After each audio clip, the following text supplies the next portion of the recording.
A lot of people, they have vision, they have dreams and shit, but they don't put up no percentage or no effort trying to make that shit come to life.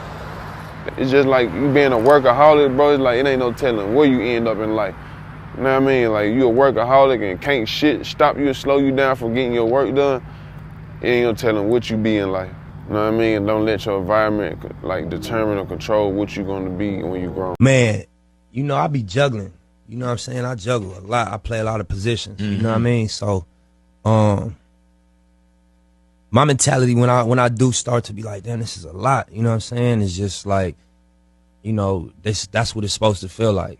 If you are going toward what the vision look like, and that's like greatness. That's, you know, on multiple levels. That's the vision that I'm working toward. So I'm like, I just think about that. Like, this shit ain't supposed to feel, you know, comfortable. It's supposed to be uncomfortable. It's supposed to stretch you. It's supposed to be a burden to a degree. And you gotta, you know, wrap your mind around that and accept it and embrace it. And you catch some wisdom off of that. You know what I mean? Living every day. Just keep living. That shit gonna come to you like, you ain't got no choice. You know what I'm saying? Like, this shit gonna come to you. Like, you either run from real life or you stand there and eat that shit up, fight that shit, run that shit over and keep going. You know what I'm saying? I don't expect nothing to go the way I planned it.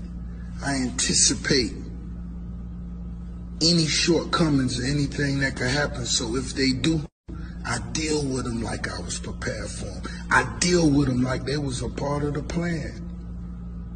You see, if you expect anything to go any way you planned on it, nigga, don't be shocked if it don't. Be ready. We finna make it happen either way. Either way it go, we finna make it happen. That's the mindset. I don't give a, either way it go. I may have thought it was gonna take an hour and it took a week.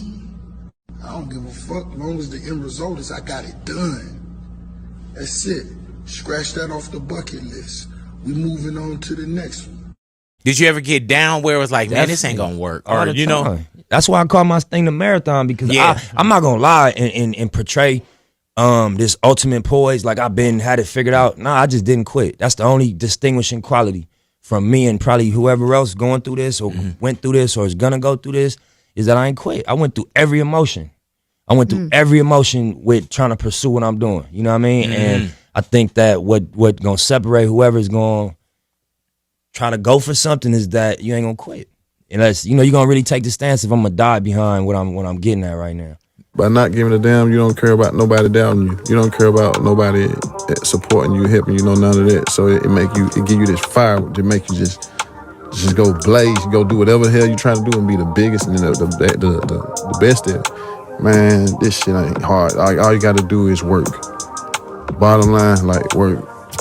Are you a superhero to your kid? Absolutely. Not when your boss is in the room. What's best for your kids is to put your money into something, the stress, go through all of it, so when your child becomes a man, he doesn't have to work for nobody. Right, well, that's the you can just pass it to him. Can another man say you're fired? Absolutely. No one can tell me that. That's priceless. Do you think your son enjoys you calling somebody else a boss? Don't you think your son would rather wake up with you and you could pick him up from school instead of having to do a 9 to 5? Don't you think your son would love if his name was up there? I taught my son never to have a boss. He's 23. He owns a restaurant. He has cookies. He has equity. He busts his ass so he can pass it on to his son. If that's not what you're hustling for, you're selfish. You keep saying I'm worried about my kids. You worried about you. My kids, you enjoy the safety and the security of a job every day. But there's no pride in that to me. But when you do something that's for yourself and your family, it never feels like work. I hustle for my last name. I don't hustle for my first.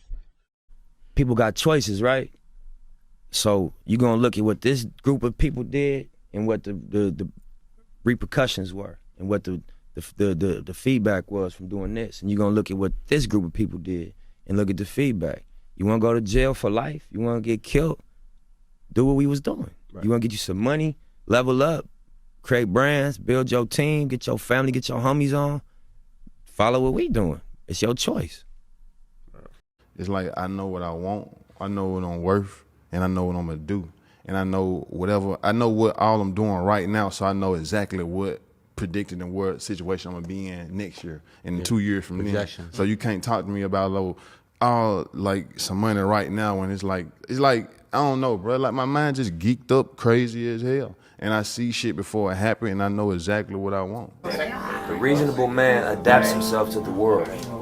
The unreasonable one persists in trying to adapt the world to himself. Therefore, all progress depends on the unreasonable man. I don't know how. It's radicals, you know what I'm saying?